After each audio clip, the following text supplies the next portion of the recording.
حەیان عەبدولغەنی وەزیری نەوتی عێراق بۆ قسەکردن لەسەر هەناردەکردنەوەی نەوتی هەرێم سەردانی هەولێری کرد و لەگەڵ بەرپرسانی حکوومەت کۆبووە.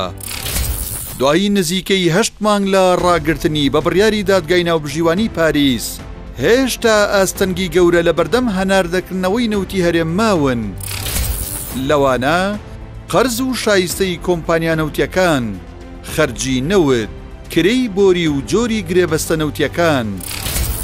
خەرجی نەوتی هەرێم ئاستەنگە گەورەکەی نێوان عێراق و هەرێم. دوای ڕاگرتنی نەوتی هەرێم یەکێک لە لەمپەرە گەورەکانی بەردەم دەستپێکردنەوەی هەناردەی نەوتی هەرێم خەرجی بەرەمێنان و گواستنەوەی نەوت بووە. وەزارەتی نەوتی عێراق بە پشتبەستن بە یاسای بودجە بۆ خەرجی بەرمیلێک نەوتی هەرێم ئامادەیە $6.90 خەرج بکات. لە مادەی 12 یاسای بودجەی عێراقدا هاتووە خەرجی نەوتی هەرێم بەپێی پێوەرەکانی وەزارەتی نەوتی عێراق دیاری دەکرێت.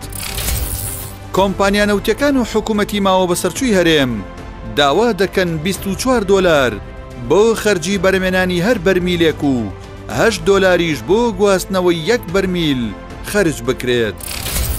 بۆ پێش جیاوازی عێراق و هەرێم لەسەر خەرجی بەرمیلێک نەوت $26.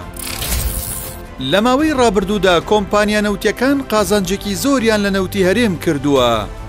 بەپێی بەداداچوونێکی پەیام لە کابینەی نۆ بە بەهای $41 ملیار نەوت فرۆشراوە.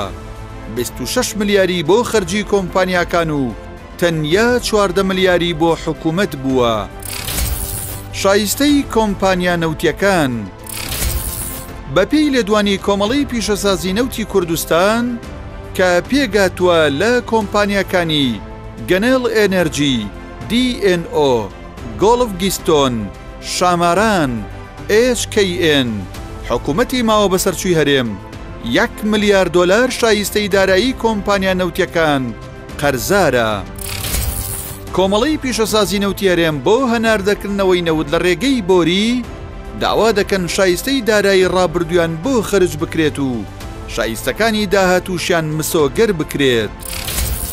با گوێرەی زانیاریەکان حکوومەتی عێراق ئامادە نییە شایستە و قەرزی کۆمپانیاکان کە کەوتۆتە سەر هەرێم خەرج بکات. هەروەها حکوومەتی عێراق دەیەوێت پێداچوونەوە بەکاری کۆمپانیاکان و گرێبەستەکانیشیاندا بکات.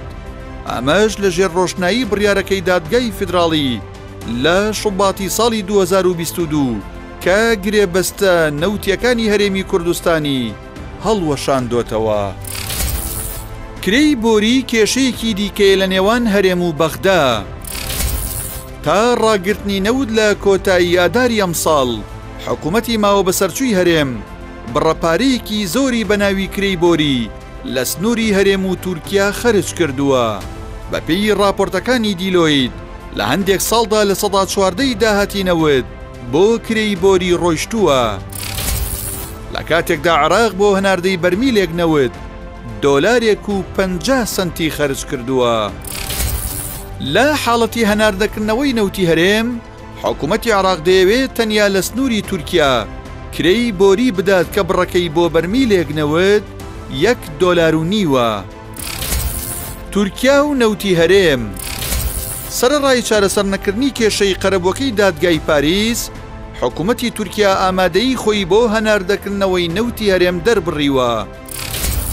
لە ئەگەری ڕێگنەکەوتنی هەرێم و بەغدا لەسەر نەوتی هەرێم پێدەچێت لە قۆناغی یەکەم هەناردەی نەوتی کەرکووک لە ڕێگەی تورکیاوە دەست پێ بکاتەوە.